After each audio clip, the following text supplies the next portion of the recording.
Olá, mulheres preciosas e intencionais. Se você chegou até aqui, eu tenho certeza que não foi por acaso. Hoje nós vamos falar sobre o lar, não como um espaço físico, mas como um ambiente espiritual, emocional e formativo. Porque casa não é apenas o ambiente estrutural onde nós moramos, mas casa é onde o caráter é formado, a identidade é fortalecida e a paz é cultivada. Eu gostaria de explicar um pouquinho para vocês do porquê eu decidi estudar com vocês o livro A Experiência do Lar. Eu ouvi sobre a experiência do lar há mais de 10 anos atrás, quando a Dev Titus foi ministrar no Brasil, na Igreja Lagoinha. Ela participou de um congresso lá e eu morava na Inglaterra, eu estava em transição. Eu estava saindo do trabalho secular e voltando para casa.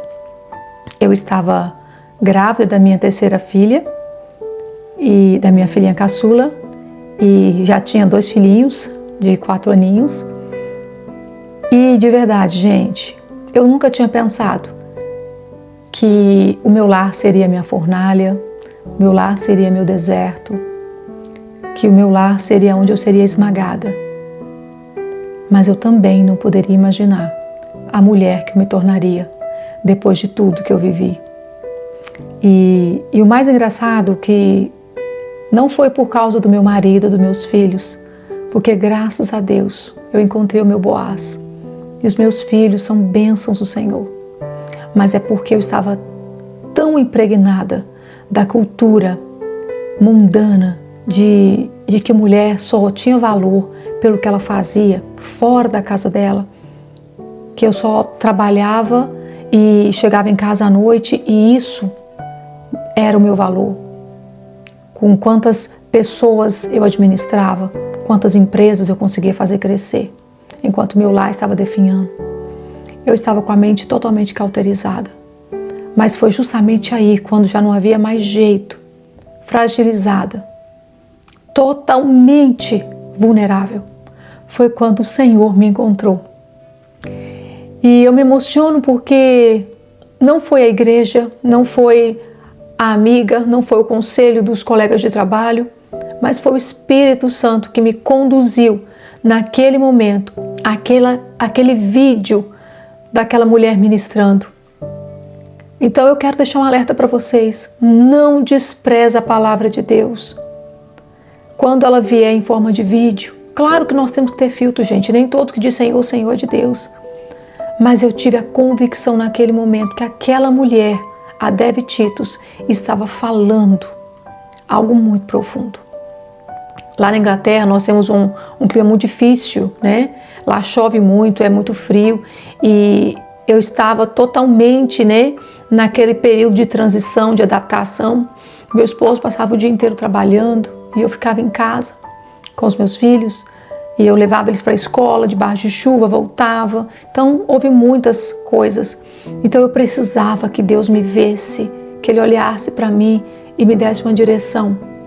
Porque eu tinha vindo de um lugar onde eu ficava fora de casa o dia inteiro, onde eu tinha uma pessoa que cuidasse da minha casa, que cuidasse dos meus filhos, mas o Senhor queria que eu voltasse para o centro da vontade dEle, porque um dia eu chorei pedindo a Deus uma família que eu pudesse cuidar, e eu estava cuidando de todas as outras coisas, menos daquilo que realmente era importante. Eu estava colocando alguém para cuidar daquilo que ninguém poderia cuidar para mim. Então, eu quero convidar você, assiste esse vídeo até o final e que Deus possa falar ao seu coração da maneira que falou ao meu e trazer a transformação que você precisa para a sua casa. Vamos lá? Então, sem mais emoção, vamos direto para a coluna do livro A Experiência do Lar. A Experiência do Lar foi um livro que a Dev Titus escreveu há mais de 10 anos. E atualmente ele foi reeditado, reescrito, juntamente com a filha dela, a Trina Titus Lozano. Elas fizeram uma atualização desse livro, porque na verdade, gente, de 10 anos para cá o mundo mudou completamente, né? A tecnologia tomou conta das nossas casas e nós ficamos expostos a outros tipos de desafios. Então, ela retrata muito bem nesse livro. Aqui nesse estudo nós não vamos entrar em página por página, capítulo por capítulo do livro. Nós vamos estar estudando hoje o primeiro capítulo sobre a dignidade e a santidade do lar. Vou estar compartilhando com vocês os princípios que a Debbie extraiu da Bíblia, principalmente do livro de Titus, que é parecido com o nome dela, né? Ela literalmente vivia segundo o nome dela. As experiências que ela tirou da vida pessoal dela, com o ministério maravilhoso que ela viveu. Hoje ela descansa com o Senhor, mas ela se tornou eterna com as palavras dela. E hoje, entrando em cada lar, esse legado, ele vai transformar a vida de muitas mulheres, eu tenho certeza, assim como ele transformou a minha. A coluna desse livro que eu considero está em Provérbios 24, no versículos 3 e 4. Pega a sua Bíblia e confere aí. Com sabedoria se edifica a casa, e com a inteligência ela se firma. Pelo conhecimento se encherão as câmaras de toda sorte de bens preciosos e deleitáveis. Olha, a Bíblia não começa falando de móveis, paredes ou estética. Ela começa falando de sabedoria, entendimento e conhecimento. Porque o lar é, antes de tudo, um projeto espiritual. Então, já aqui no primeiro capítulo, ela fala sobre a dignidade. O lar forma pessoas. A Debbie costumava dizer que no lar é onde o coração é formado. E isso é muito lindo, além de ser uma verdade absoluta. Mas nós precisamos saber primeiro o que é dignidade. Dignidade é consciência do próprio valor, integridade moral, autonomia para fazer escolhas saudáveis. Você já viu aquela pessoa que é amargurada e ela amargura a vida de todo mundo por onde ela passa? Porque ela cresceu em um lar onde a amargura era o valor daquela casa. Agora você já viu uma pessoa digna, uma pessoa que respeita os outros? Essa pessoa cresceu em um lar onde o respeito era o valor daquela casa. Então, nós mulheres trazemos para dentro de casa uma atmosfera e é sobre isso que nós vamos falar. Em resumo, ser digno é viver e tratar o outro com honra, respeito e valor. Um princípio espiritual do nosso lar é: o lar não existe apenas para abrigar rotinas. Ele forma pessoas, ele é o berço do caráter. É como eu falei, é onde o coração é formado. Então, na prática, o que significa isso? Pare de medir o seu lar pelo que ele parece. Comece a avaliar a sua casa pelo que ela produz. O que a sua casa produz? Pergunte-se: aqui as pessoas se sentem seguras? Aqui existe honra? Aqui existe descanso? Gente, a Bíblia diz que é melhor morar no deserto do que debaixo do mesmo teto que a mulher rixosa e iracunda. Então a responsabilidade é nossa. Por exemplo, se você é uma mulher que sempre reclama, a sua casa, seu marido mal chegou pela porta e começa a reclamar do menino, do cachorro, do papagaio, do periquito. O homem quer voltar para trás, gente, de verdade. Tem pessoas que, eu vou te falar real, que eu conheço, não estou falando de ouvir falar não, eu conheço homens que saem do trabalho e preferem ir para o boteco beber do que chegar em casa. Assim ele chega tarde, já chega bêbado e não tem que aguentar a mulher. Isso é triste e é terrível. Conheço isso é mais triste, que eu conheço pessoas que são cristãs e o marido prefere se embriagar para voltar para casa porque ele não aguenta ouvir a voz da mulher dele.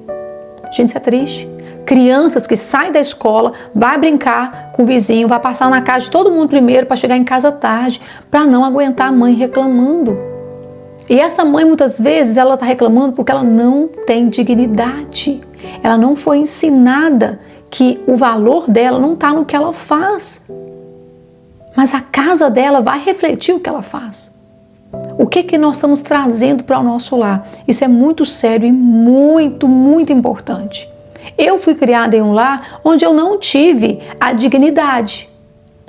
Quando eu vim para a minha própria casa, quando eu construí minha própria família, o Senhor foi me ensinar. Não foi fácil, não foi bonito. E eu posso te falar, até hoje eu estou sendo formada. Eu estou muito melhor do que há 15 anos atrás, quando meu marido me conheceu. Mas eu estou longe de ser a Rogéria que o Senhor projetou. Então eu estou na caminhada. Eu acredito que enquanto nós estivermos nessa terra, assim como Pedro, nós vamos estar sendo formados. E isso nos ensina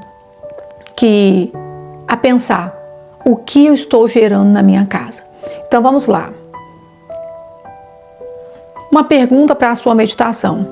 O que você está gerando na sua casa? Tensão ou paz? Gente, vamos direto para o bloco 2.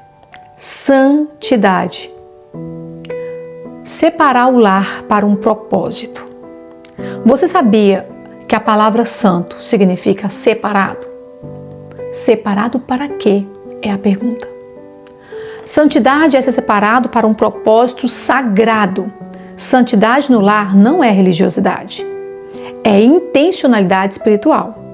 Essas palavras, olha para você ver o que a Bíblia diz lá em Deuteronômio 6, do 6 a 9, você vai encontrar assim: essas palavras estarão no teu coração, e delas falarás assentado em tua casa, ao redor da mesa, e assim sucessivamente. Ou seja, a santidade, ela tem que ser praticada no lar. Porque quando você pratica a santidade no seu lar, você atrai a presença de Deus. A escolha diária de você buscar a presença de Deus na sua casa, ela é fundamental para que os seus filhos queiram conhecer a Deus. Gente, é muito sério você ir para a igreja e ser uma pessoa, retornar para casa e ser outra. O seu filho entende que a casa dele não é digna da presença de Deus. Quando você vem no carro falando mal dos seus líderes, falando mal do que passou na igreja ou de algum irmão da igreja, os seus filhos estão ali atrás escutando, eles estão entendendo que a igreja não é um lugar bom. Gente, nós sabemos, existem muitas falhas hoje na igreja. Gente, nós vivemos um mundo caído, cheio de pessoas caídas. E muitas delas aceitaram Jesus, mas nunca se deixaram conhecer por Deus. E elas precisam de transformação, sim. Mas eu não estou transformando elas quando eu aponto o dedo. E muito menos falando isso na minha casa, na minha mesa, em volta dos meus filhos. Você vai criar outras pessoas que reclamam dos líderes, que isso também é rebelião. E isso vai criar um problema, porque se a sua casa tem um problema, a igreja tem um problema.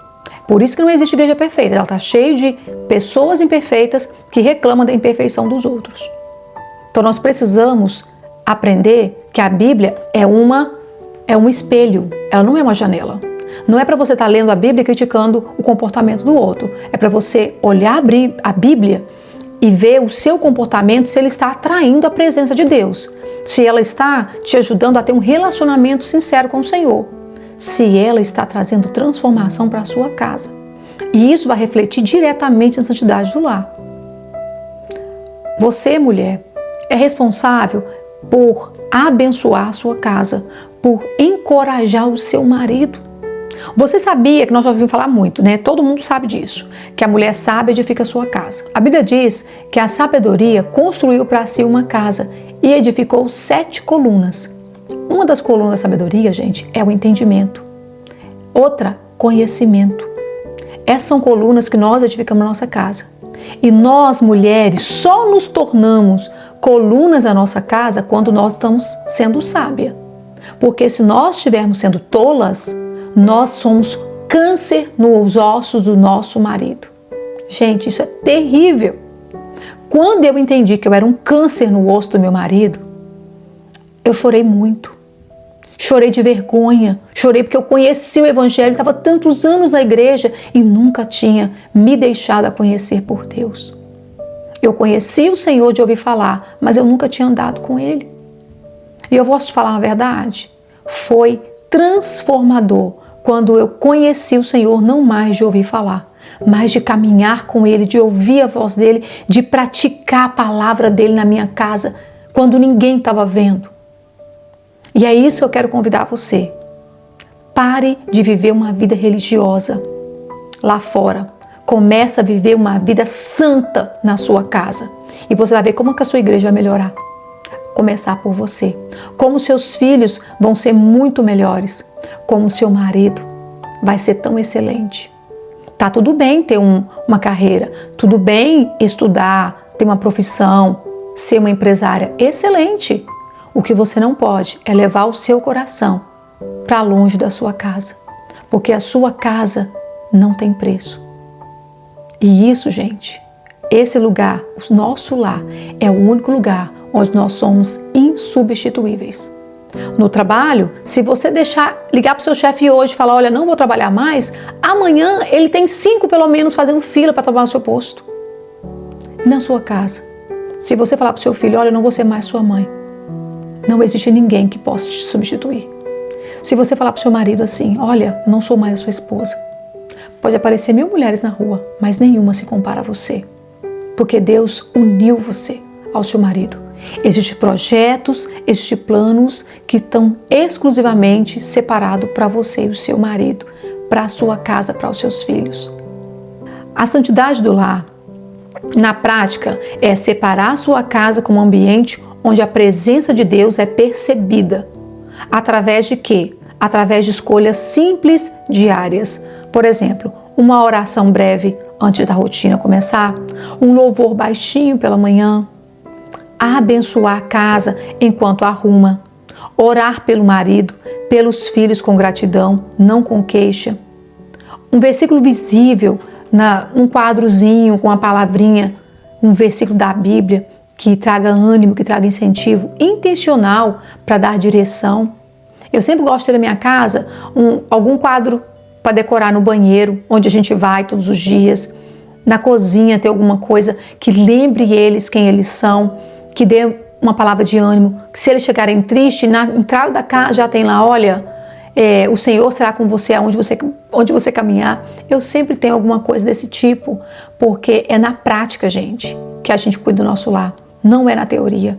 A gente pode ouvir milhares de palestras, reuniões, ler milhões de livros, se nós não colocarmos em prática o que nós estamos lendo, não adianta nada.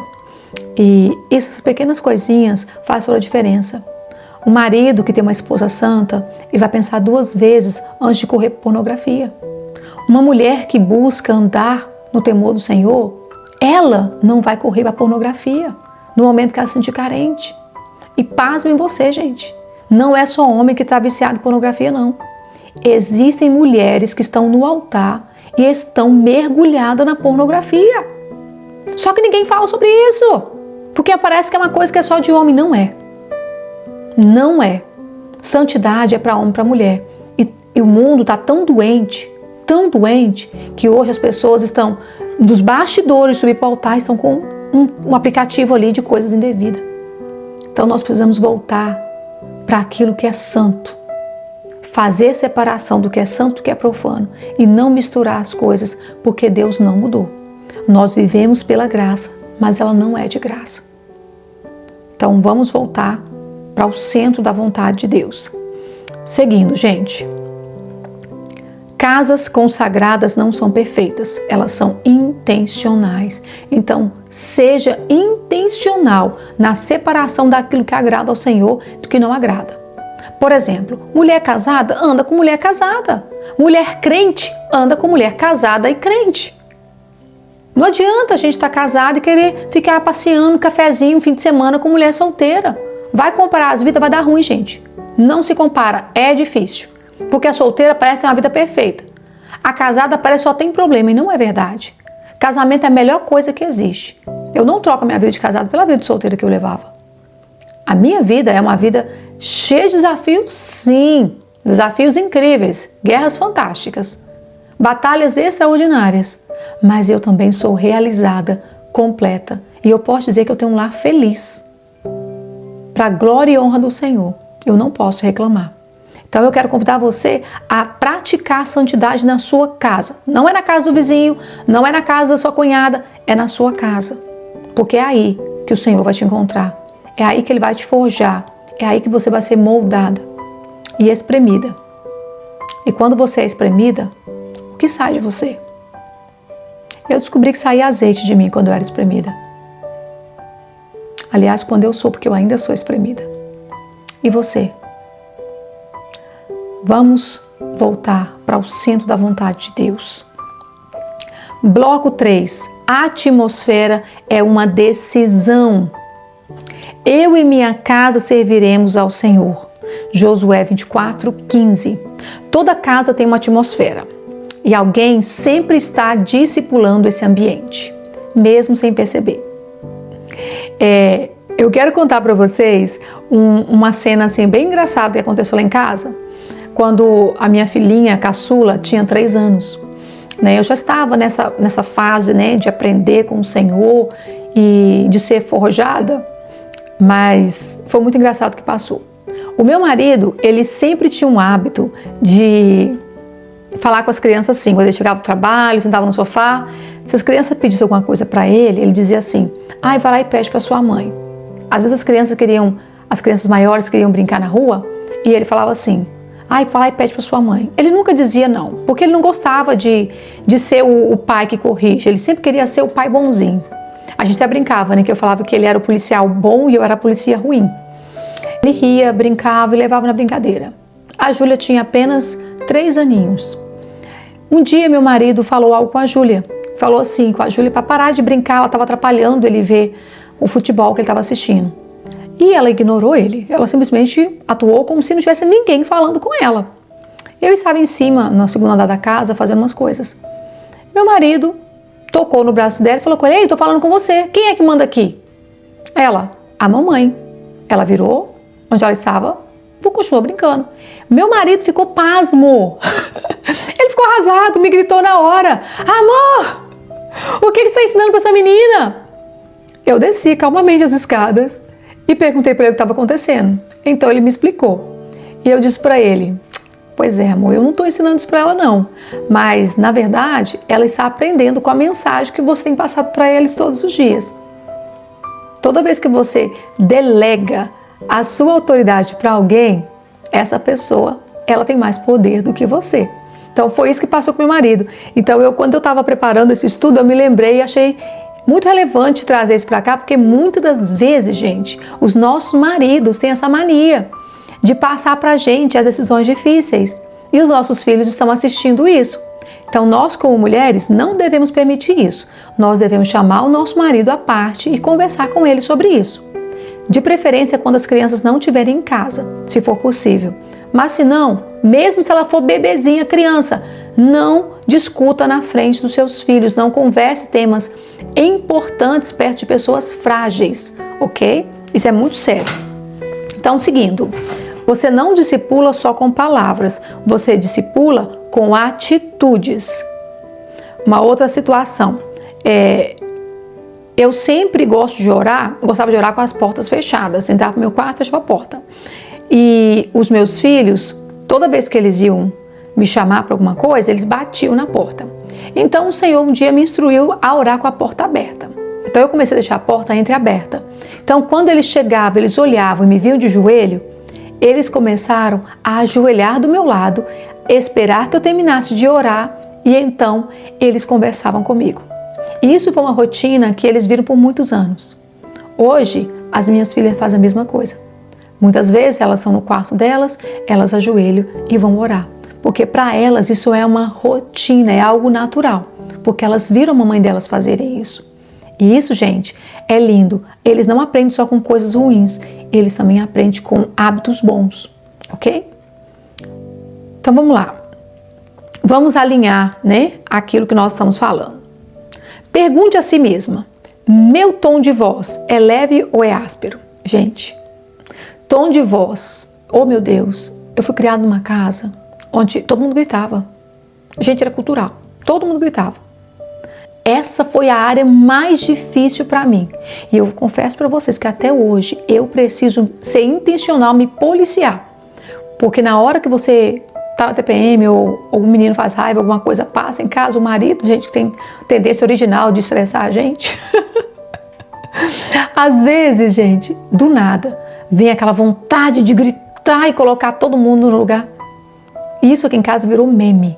Porque assim, eu vou vigiando, E quando eu tenho alguma explosão, meus filhos já logo olham: mãe, Então, meninas, nós precisamos vigiar o nosso tom de voz, se ele é áspero ou se ele é leve, se ele traz paz ou se ele causa agitação na nossa casa. Gente, perguntas para alinhamento. Meu tom de voz é leve ou é áspero? Minha casa tem mais gratidão ou reclamações? Eu assumo responsabilidades ou eu transfiro a minha responsabilidade para alguém? Eu trago solução ou só relato problemas? Gente, o tema do tom de voz é muito sério. Eu cresci em um lar onde todo mundo gritava. Era natural, era a forma de expressão. E isso trouxe muitos conflitos, porque o meu esposo, na casa dele não existe isso. As pessoas se respeitam. Gente, quando eu escuto a minha cunhada falando, eu fico assim, meu Deus, que coisa linda. Uma forma de falar educada, ela nunca grita, é incrível. E a minha sogra também. E quando eu mudei para a Europa, saí do Brasil para a Europa, com meu marido é espanhol, gente, eu esqueci de mencionar isso.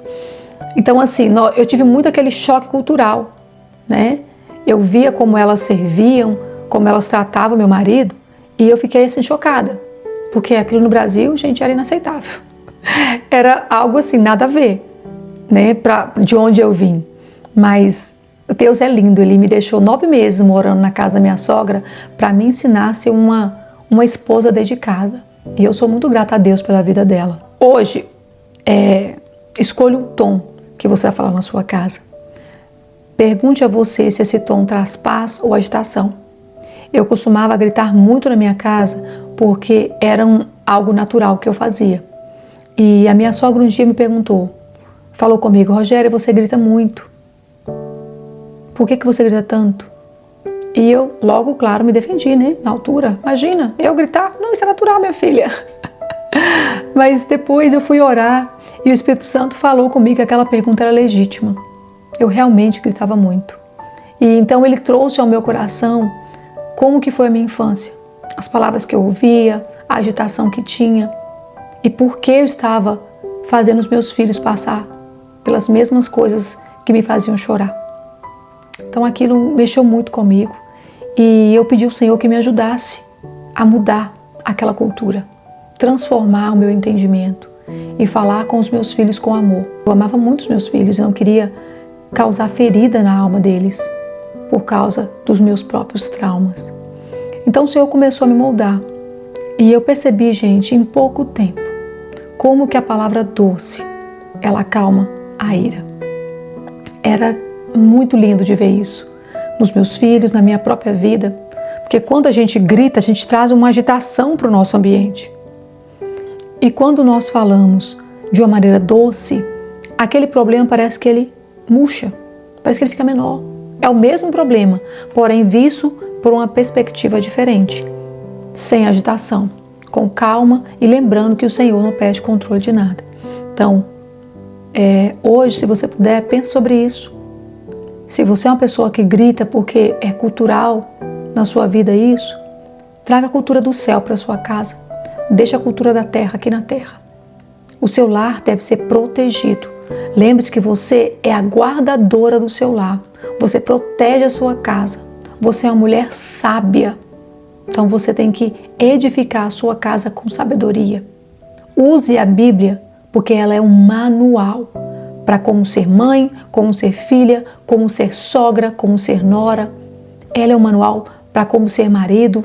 É um livro atemporal, perfeito, que não precisa de atualização. Não importa qual tecnologia nós tenhamos acesso hoje. Todos os chats da vida que nós temos visto hoje sendo criados, todos eles precisam ser atualizados.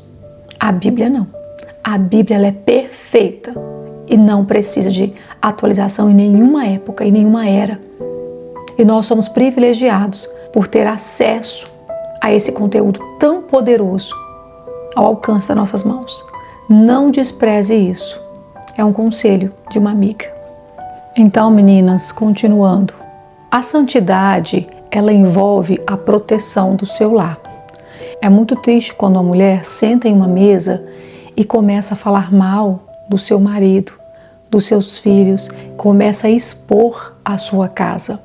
Isso é falta de lealdade. Isso quebra o princípio da santidade do lar. Seu lar tem que ser separado, ser protegido. E se você fala mal do seu marido, dos seus filhos, para todo o ambiente que você vai, depois você pode se arrepender dessas palavras, se acertar com a sua família, que geralmente acontece, mas as pessoas não vão ter a mesma oportunidade e nem a mesma visão a respeito deles. Muitas das vezes, as suas palavras não estão alinhadas com a sua oração. Você declara vida em oração e depois desfaz a sua oração declarando morte toda vez que você se irrita com o seu marido, com os seus filhos. Você já parou a pensar que você pode estar colhendo os frutos das suas próprias palavras? Porque a Bíblia diz no livro de Provérbios que o poder e a morte está na ponta da língua. E quem bem a utiliza comerá dos seus frutos. Então, muitas das vezes, a confusão que está ao seu redor, a falta de desenvolvimento dos seus filhos, do seu marido em casa, que estão te frustrando, tem a ver com os frutos da sua própria língua. Então, seja intencional nisso. Eu me lembro que quando meu marido estava naquela fase de conhecer Jesus, porque o meu esposo ele não cria em Deus quando eu conheci.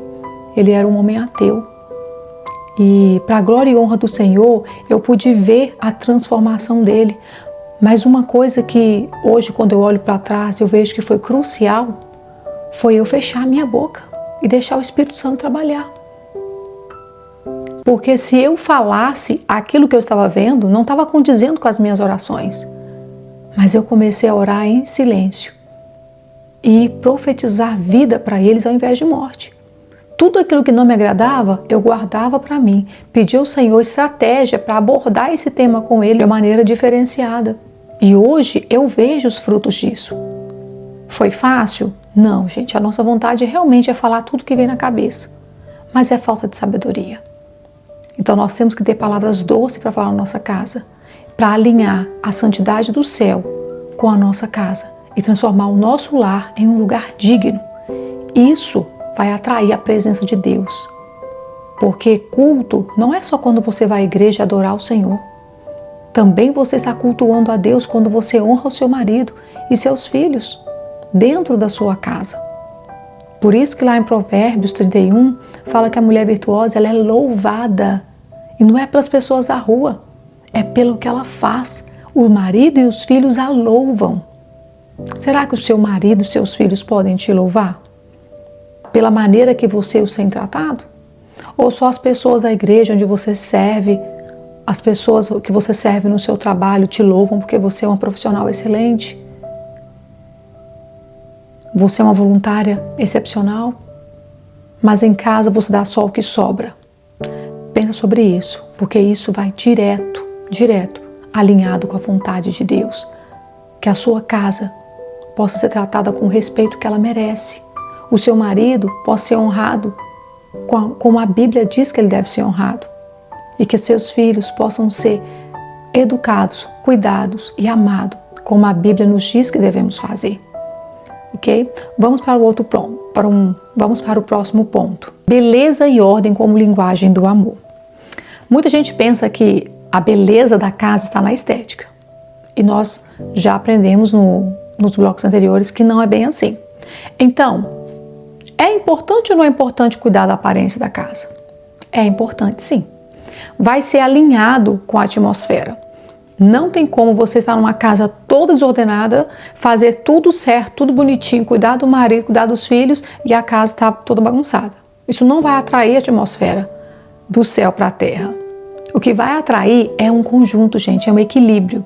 Você tratar seus filhos com respeito, o seu marido com a honra que ele merece e cuidar da sua casa como se você fosse receber o próprio Senhor, porque de fato Ele vai estar lá. Deus é onipresente, gente, Ele está em todo lugar. Só que Ele não permanece com sua presença em um lugar desordenado. Isso vale para todas as áreas da nossa vida.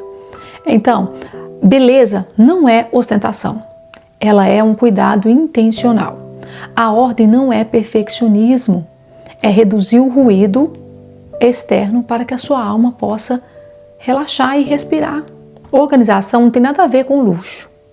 Tem a ver com a dignidade que você quer atrair para a sua casa. Por exemplo, Algumas coisas que você pode estar fazendo na sua casa diariamente que pode te ajudar a manter essa organização. Muitas mulheres têm trabalhos seculares ou têm outras atividades que precisa fazer além de estar em casa.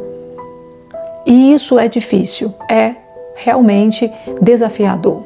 Então, o que eu quero dizer? Existem práticas simples que você pode estar fazendo diariamente e não sozinha. Inclua os seus filhos nessas atividades, inclua o seu marido.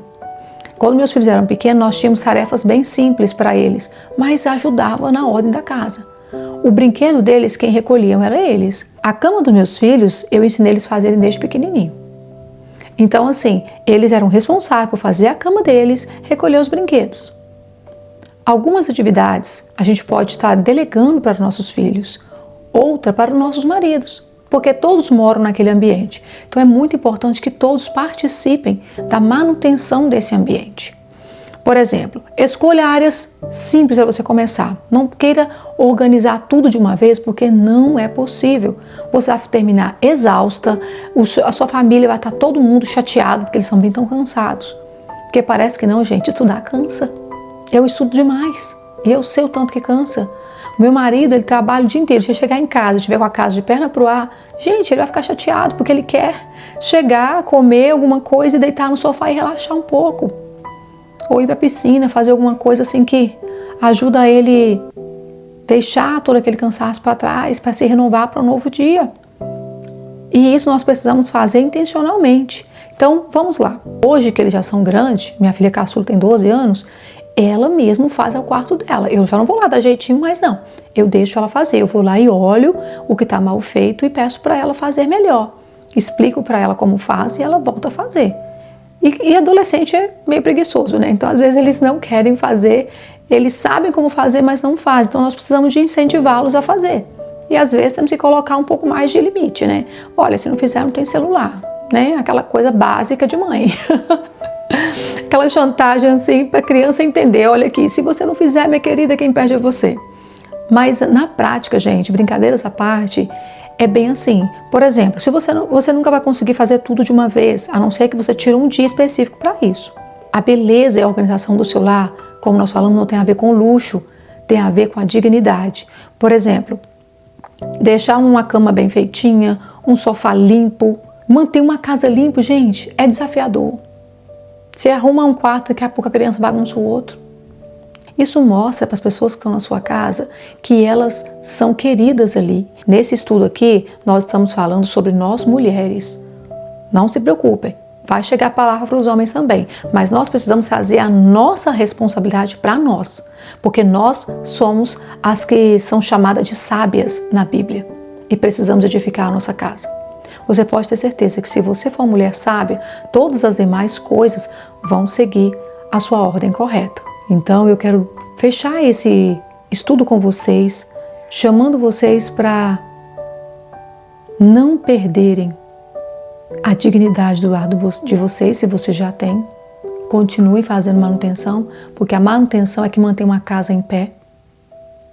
Mas se você ainda não pratica, se o trabalho vem primeiro, se a sua dedicação à igreja vem primeiro, se tudo quanto é evento que tem você é voluntário, começa a vigiar. Tem alguma coisa errada? De que você está fugindo? Tenha cuidado. Não dê o que sobra para a sua família. A sua família é um tesouro que Deus confiou nas suas mãos. É muito importante que você cuide bem deles, porque um dia você vai ter que prestar conta para Deus sobre o que você fez com aquilo que Ele confiou nas suas mãos. E a sua família é o seu bem mais precioso. O que te adianta ganhar o mundo inteiro e perder a sua casa? O que adianta o aplauso do mundo e a reprovação da sua família? Então pense sobre isso, ok? Então, meninas, Deus abençoe vocês com essa palavra. E eu quero chamar vocês para, se você ainda não é inscrito no nosso canal, que você venha, se inscreva, clique no sininho para receber as notificações. Toda semana vamos ter mensagens como esta, estudos como este, para poder ajudar você na sua caminhada com o Senhor, ajudar você a sair do raso. Se assim como eu, você quer um nível mais profundo de intimidade com o Senhor, A gente se vê no próximo vídeo.